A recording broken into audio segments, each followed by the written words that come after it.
Well, the new financial year has kick-started, and perhaps there is no better time than now to start thinking about what you can do to start this year off on the right financial footing. So what will this year be like for money and for investing? What are the options and investment products to keep in mind, and how should you really go about creating your personal finance portfolio? To answer these questions and many, many more, I have with me a very special guest joining in. Mr. Surya Bhatia joins in. He's the financial advisor and managing partner at Asset Managers. Thank you so much, Mr. Bhatia, for taking the time out. Appreciate you joining in.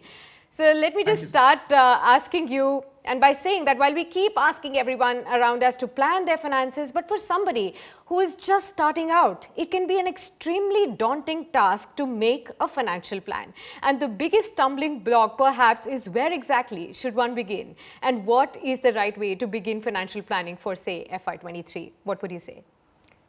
The basic essence of any financial planning does not change with the change of the financial year. Actually, if you ask me, it's very boring. The basic principles continues to remain the same. You have to follow the basic modules of financial investments, financial planning year on year. And if you are able to do that, I think your job is done. Yeah. Very basic essences of your financial investments or planning is to start early. And nothing early can be even the start of the financial year. So as we are in the month of April, I think everyone needs to gear up to ensure that they put their maths in order, ensure the cash flows are in order, and they put their investments in the right space.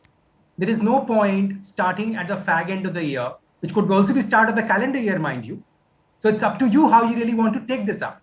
But yes, saving is very important. Keeping the money idle in the bank, if you ask me, is criminal.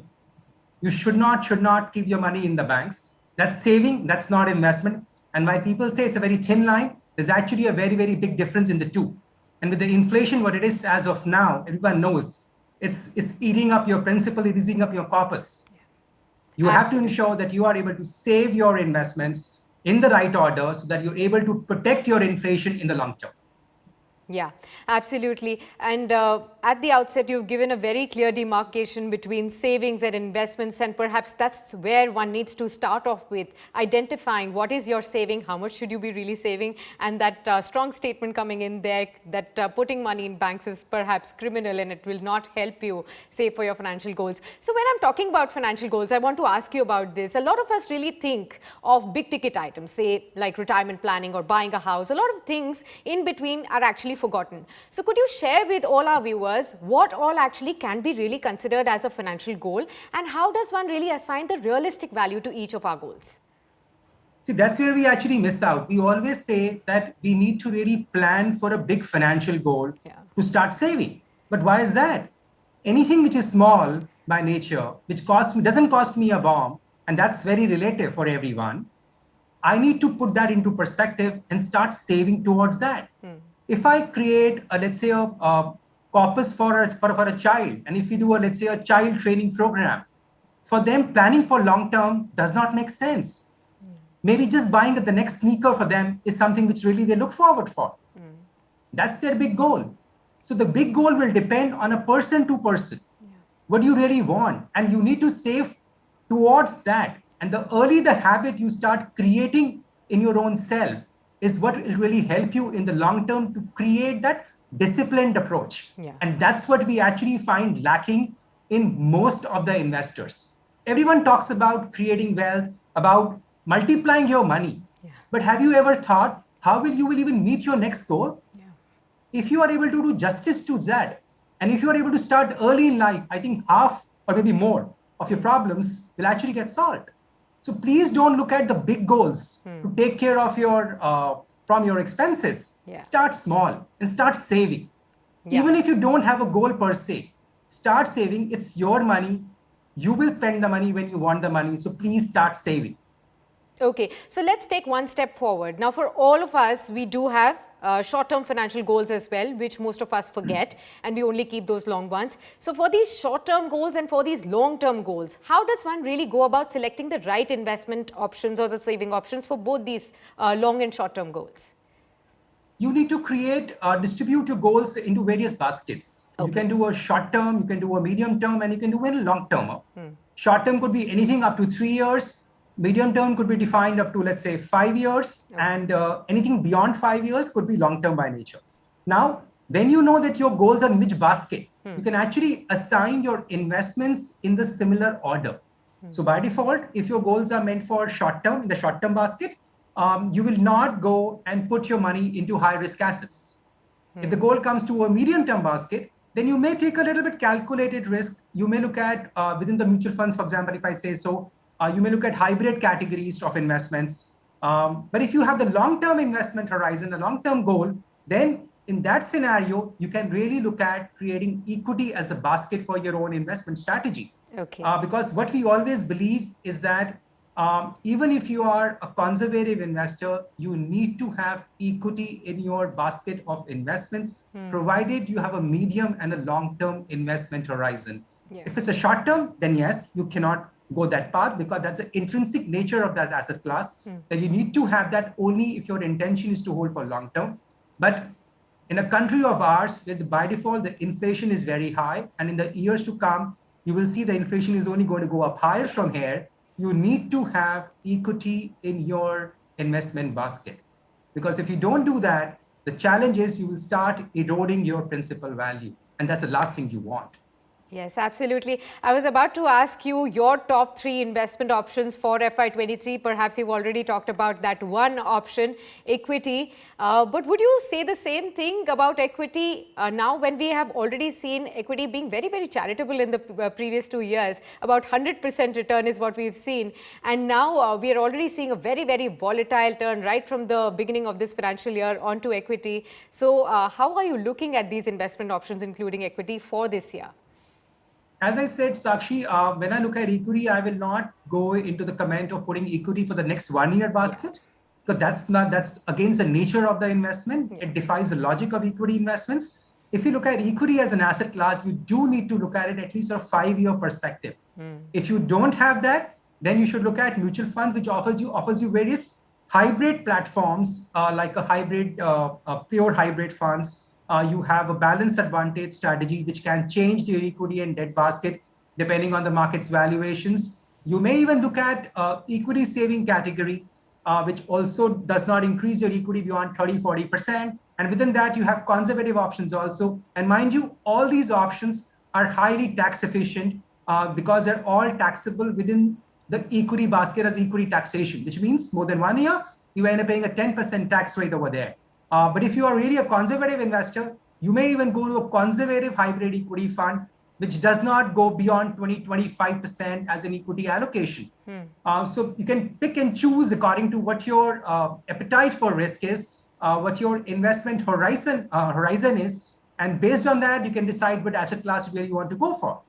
Yeah. What about gold? How optimistic are you on gold, which has been traditionally a very big asset where most of our, parents and families have always invested in and still believe in doing so because it is a physical asset. You have some control of it. You have it at your home, at your disposal whenever you want to do it. And it's always seen as an emergency option, as a hedge against inflation as well. How are you looking at this basket of gold, and, how should new age investors really approach gold now? See, gold as an intrinsic value, there is actually none. We don't have any intrinsic value in gold. So why will gold really do well? When you really see the other asset classes around you, the global environment around you is not conducive to investments.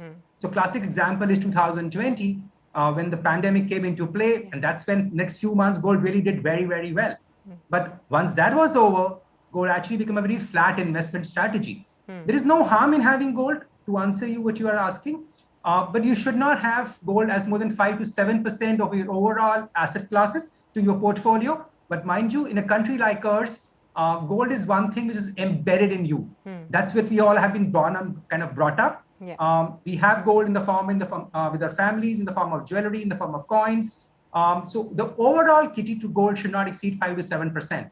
And also, jewelry is not a form of investment. So please, when we talk to many people, many investors, do look at gold, but look at gold. The best kind of investment in a gold is actually sovereign gold bonds, because they give you the 2.5% extra guaranteed return and are also tax-free at maturity.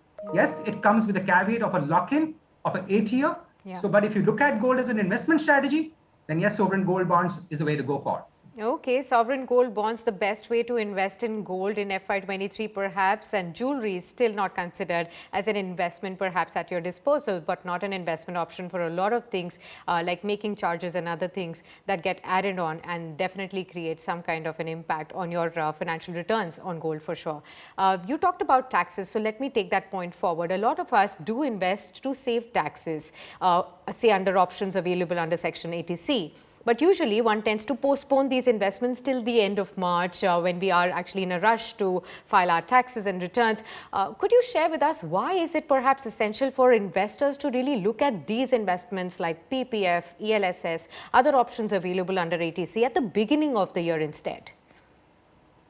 See, definitely you get the benefit of compounding. That's besides the tax advantage it offers you. The tax arbitrage it comes with also adds an extra zing of return to your portfolio. So if a PPF you are doing as investment come with a, let's say, 7.1% tax-free return, and it also gives you that extra 50,000 of tax saving, that's something which kind of increases your net yield in your hands. Likewise, an ELSS, equity linked savings schemes, is a pure equity basket. But again, coming with a tax advantage, it helps your overall return. So doing that at the fag end of the financial year, you lose out the first 10 months, 11 months, which you could have saved, because you do have to do that saving in that fiscal year. So if you know that you will be pushed to do that, and what happens in the last months of the financial year, you may not be having that cash in hand. So you will be scrambling to pick up cash. And in that process, you may not be in a position to do the right investment. And because of paucity of time, you may be missold something. That's something which you need to avoid. And to ensure that you are able to do the job rightly, you can even think of doing a monthly investment, which also does not put burden on your cash flows. So if you have to do let's say, for example, the limit is 1.5 lakhs. If I talk about ATC, then you can even start doing 12,500 rupees per month for the next 12 months, starting April of this year. And you don't hit your cash flows beyond a point, instead of taking out 1.5 lakhs at the end of the March of next year. Absolutely. That makes a lot of sense. And for all the investors out there, this definitely makes a lot of sense to actually not put so much burden also onto your cash flows. Perhaps a SIP way, like you do for your investments, for your tax saving investments as well. You can, have the same approach and perhaps achieve the same goal and start from the very beginning. And please review your investments as well, as and when your tax brackets also keep changing. That's also an important point to keep in mind. Now, you did talk about mutual funds, which is your favorite topic. So let me take that point forward as well. We are seeing a huge rise in the new investors coming on board, investing in mutual funds. The latest data are talking about SIPs crossing that 12,000 odd crore rupees mark in a month. So definitely very, very encouraging numbers being seen there. But when it comes to mutual funds, for all those new investors who want to kickstart, there is a lot of confusion. So many mutual funds, so many categories to choose from. So how does one really begin by picking the best fund? And is there something called as the best fund at all? And or would you say that perhaps choosing any fund but staying for long is the key? How would you really identify the best way to approaching mutual funds? See, there is no concept of a best fund. Okay. If you see the performance of the funds every day, there is new number one, if I say so. Okay. So picking up the best of the fund, I think is what you need to choose out from here is which fund house or which fund is actually in the top quartile performance consistently over the last few years. That's how you need to pick up and choose. But before you even go to that stage, you need to identify, as I just said earlier, what are the kind of investment baskets you carry. Do you want to plan for investments for a short term, for a medium term, or a long term? Depending on the basket of the investment which you want to provide for, you have to pick and choose your investment. And it is not about mutual funds. If you need a short-term money in the current environment, you may be even happy to do a simple bank recurring deposit. So you have to determine that which investment asset class will fit your profile. Yes, long-term, we always say, look at equity as an asset class subject to your risk profile, having a tolerance level to add equity to your portfolio. But subject to that, you can always start with maybe an index fund if you want to look at equity. But before you even go that path, you want to test waters, you want to test equity, you may even look at hybrid funds. That could really give you a flavor of the equity markets before you really dwell into deep waters. Okay. And lastly, Surya, I want to ask you, for all those viewers, thinking about, have their thinking caps already on after listening to you and want to get started now with all their investment planning. in FY23, how does one really create the ideal wealth creating portfolio? If you could just share a step-by-step, approach to wealth creating portfolio. See, create your portfolio surplus, understand what your incomes are, where your expenses are. Try to create a savings within that expense of yours. So if you are having an income pool of 100 and a net taxes in hand of 100, you have an expense of, let's say, 60, please make sure you are able to save that 40 rupees, 100 minus 60. Now, where that 40 needs to go, you need to determine based on your needs of money. But one small basket should also be provided for your any contingency or emergency basket. Because you never know, for example, like a COVID may come in another avatar, another wave. So please make sure you have a good 6 months of your cash flows available at call. Beyond that, distribute your money into these various baskets. The longer you hold, definitely the percolation period helps you, and the equity markets will reward you for a long term. Create the structures, and please try to avoid redeeming or using that money if it is not being meant for that particular period which you have provided for. That's the last thing you should try to do. And that's the reason we said, create your emergency and a backup plan for yourself, create different baskets. And if you are able to hold on to the basic essence and principles of investments, the probability of you going wrong is actually very, very less. Well, okay. On that note, thank you so much, Surya, for sharing these wonderful insights with all our viewers. Always a pleasure speaking with you on Business Today. Sakshi. If you like the video, do like, comment, share and subscribe.